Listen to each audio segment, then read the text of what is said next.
Hey friends, this is day 87 of Russian war against Ukraine. We're all sick and tired of hearing the news about what's happening and the personal tragedy we can see very vividly from videos and photos, and there's a lot of that going around that once in a while you have to take a pause. Everybody's asking, well, how long can this take? How long is should we wait until the war is over? It looks like both by the count of NATO generals and our internal advisors, it doesn't seem like this war is going to end very soon. So one of NATO generals, a Norwegian general, was giving an interview to a Western outlet, and he said that we should set our expectations correctly, because even though Russian army is exhausted, even though they don't have reserves, they have nothing to supply their combatants with. Russian president is not thinking clearly, and he is going to do everything in his power to continue the conflict and try to gain any kind of territory. Well, the good news is he's saying that it is very remote a possibility that he will use nuclear weapons. He practically rules it out. So that's good news.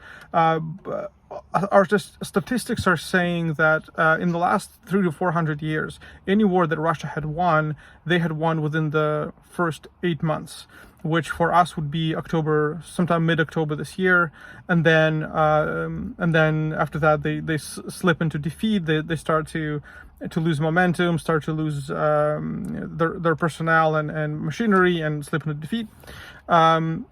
So those are the frames that that our internal advisors are setting. Of course, nobody dares to name any kind of prediction, because had this been a rational adversary, we could predict something, but of course Putin is not one of them. It's important to set our expectations correctly here, because, as we know, a quote from Viktor Frankl, who was a survivor of concentration camp back in the 40s, he said that the first ones to lose their minds in the concentration camps were the ones who thought that they would be freed any day now.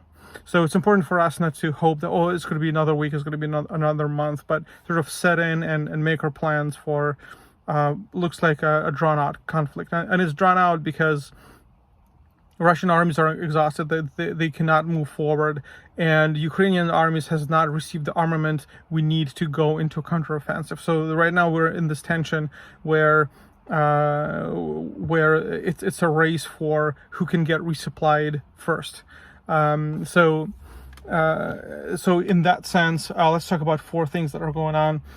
First of all, we're going to talk about what's happening in Donbas on the military front. Secondly, we're going to talk about the $40 billion of help, which was approved by the U.S. Senate last week. Awesome news. We're going to talk about the Black Sea port blockade and what that means for the world food supply. And fourth, we're going to talk about advisor of Russian embassy in the UN who quit today. So number one, what's happening in Donbas? So in Donbas, there are three hot points. So there's sort of one is northeast, one is like north, one is sort of in the middle in the east, and then one going a little bit south. So two of those Ukrainians are losing ground. So I was telling you about this little town of Popasnaya, where a lot of my cousins used to live. So that had been taken by Russians a couple of weeks ago, and now they're using that as a platform, because it's a little bit on a hill, to take more territory, and Ukrainians have to retreat. Even though the invasion is very, very slow, things are not going too well for us there. So all this time, Ukrainians have been able to hold their positions and even push Russians out, especially in Kharkiv, in the north of Ukraine. We've pushed Russians out all the way to the border, but now, because Russians have decided to narrow down their front and concentrate on that little town, that pressure is too much for Ukrainian forces. At the same time, Ukrainian forces cannot concentrate their power, their mass there, because we have to protect the entire perimeter of where Russia is adjacent to Ukraine. So we're inherently in a very unadvantageous position. So that's the problem right now, and that's why for us the game to wait until we get the heavy armament under Lend-Lease from America or Great Britain or France, that is very important, because timing in these cycles of war is important, as I hear from war experts. So we're going to be keeping an eye what's going on there, and what decisions Ukrainian generals can make to be able to stop that. And of course, the strategy there is for Russians is to try to take as much territory as they can before they've completely petered out, so that when it comes time for peace negotiations, they're like, well, let's just freeze that, and whatever we got, and let's keep talking and draw out that process and freeze the conflict like they have been for the last 8 years. Number two, U.S. Senate had approved $40 billion help for Ukraine, bipartisan support. Awesome. Of course, there's a lot of talk about first about Rand Paul, who was objecting to the idea that there will be so little supervision, and fair enough, it needs more. On the day of voting, he sort of withdrew that objection, but then still 11 senators from the Republican Party decided to vote against it, and as I understand, they're following more of an isolationist politic, which is, why do we care about what's happening on the other part of the world? We have our own problems. We have inflation and all of that going on, and which I understand. But of course, the world is so global, so interconnected, that isolationist politics are hardly realistic, and U.S. has never been the one to stay out of things, and that's why it's got such a dominant position in the world. It was a little bit worrying because the Republican Party was sort of always on the guard for what's going on in the world. I don't want to say what they call the war hawks, so the guys who are ready to implement the deterrence as much as they can.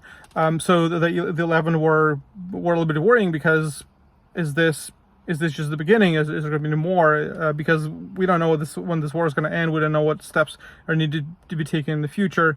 But it looks like after the interview with Mitch McConnell, I calmed down a little bit, because he's very determined about that this is the right move. And I think his quote was, if we don't invest in Ukraine now, we're going to have to invest a lot more later on. And this is absolutely correct. And for a lot of people who are thinking isolationist tendencies, it's important to understand that this war is not somewhere there in Ukraine. Ukraine is just the area, is just the playground where this is happening. But this is a war on the West. Putin's never going to stop. That's why any kind of concessions to him is catastrophic. And as much as the West can to stop the war while it's still in Ukraine, the more it is advantageous to the West. That's very important. But I don't feel like it's a lot of people in the West can sort of understand it, because it's so far away, including that article in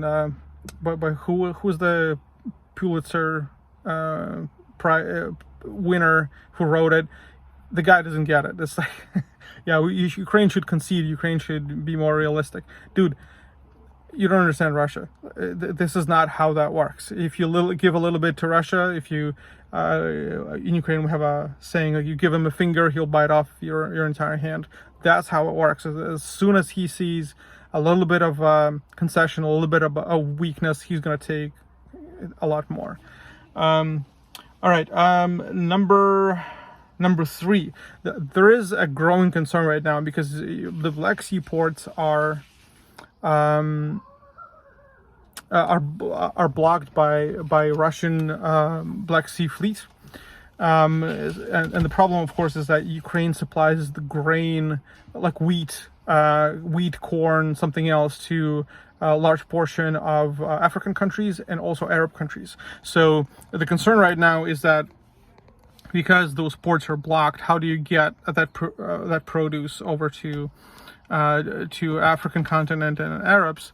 And there's a few ways people are thinking about it, and a few opinions about it. And one of them, I think the Stoltenberg from NATO, is saying that even though sort of in this regard, politicians talk in vague terms. Sort of in this regard, he's saying that even though NATO is not taking part in this conflict, but different countries in NATO can do whatever they think is best. And I think what they're sort of hinting at is that the blockade should be resolved by destroying the fleet that is blocking the ports.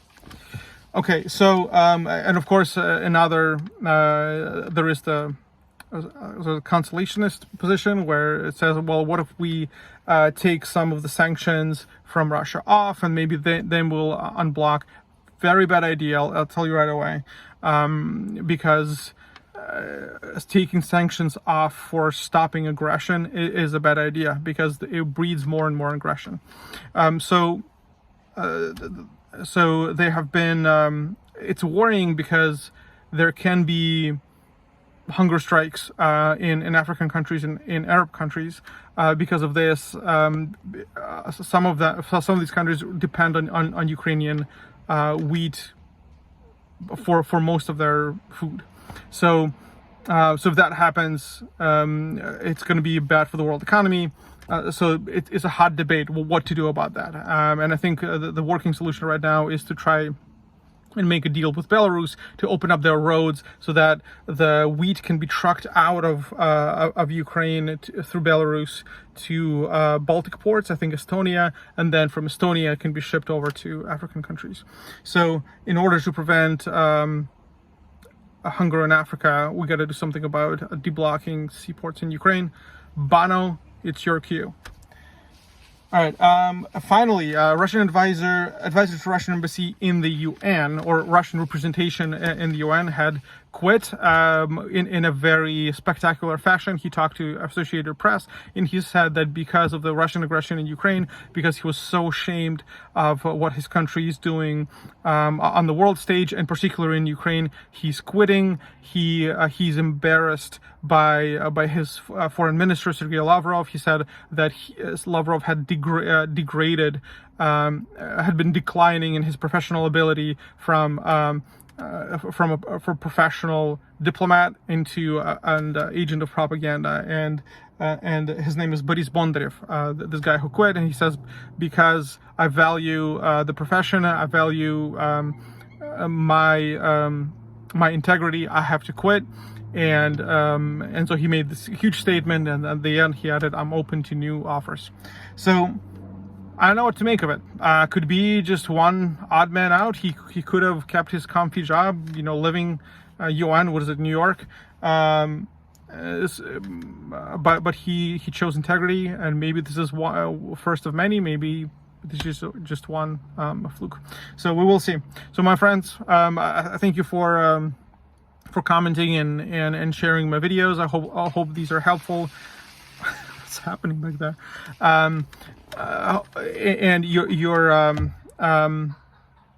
you're finding the insight helpful. By the way, on the last news, something that's not readily apparent is that a lot of these positions of embassies in different countries, advisors, consuls on the Russian side are taken by FSB operatives. So they would be like KGB guys. So if it turns out that this guy who quit, Boris Bondarev, if he also was an agent of FSB, then it would be really interesting, because he would know a lot more about Russia, and if he's willing to talk about it, it could be a big break for the peace effort.